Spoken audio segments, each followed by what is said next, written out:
වසර 30කට පසු අපි අසීමිත නිදහසක් භුක්ති විඳිනවා. ජනපතිතුමනි ඔබට පිං.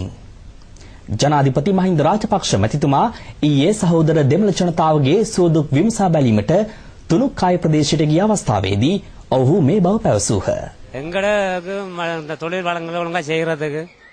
අපේ ගම්වලට යන්න ආයෙත් අපිට අවස්ථාව උදා වුණා. ඒ පිළිබඳව ජනාධිපතිතුමාටත් රජයටත් අපි ස්තුතිවන්ත වෙනවා. අපිට සතුටින් අපේ ජීවිත නැවත ආරම්භ කරන්න පුළුවන්.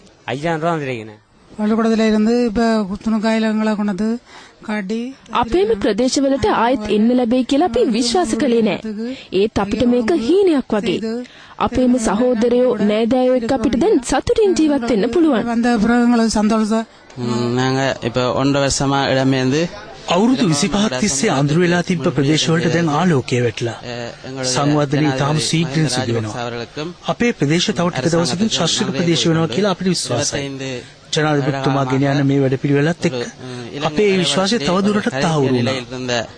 முல்லைத்தீவு கிளிநொச்சி மாவட்டம் மரசாங்கம் எங்களுக்கு மூழ்குடியேற்றம் செய்தாரதாலே நாங்கள் பெரிய மகிழ்ச்சி අපිට ආයෙත් පාසල් යන්න අවස්ථාව උදා වුණා. අපේ අධ්‍යාපන කටයුතු වලට ජනාධිපතිතුමාත් රජයත් පහසුකම් සලසාවි කියලා අපිට හොඳටම විශ්වාසයි. අපි හොඳට ඉගෙනගෙන මේ රටට සේවයක් කරනවා. நாங்க இப்ப எங்க சொந்த இடங்களுக்கு மீண்டும் අපි පදිංචි වෙලා හිටපු ප්‍රදේශවලට ආයෙත් ආවම යාළුවෝ ඔක්කොම නැවතත් හම්බ වුණා. ඒක කියාගන්න බැරි සතුටක්. අපි ඔක්කොටම වෙනදා විදිහටම එකතු වෙලා ආයෙත් අධ්‍යාපන කටයුතු කරන්න පුළුවන්. எங்களுக்கு படிக்கக்கூடிய ஒரு சூழ்நிலையும் இருக்குது.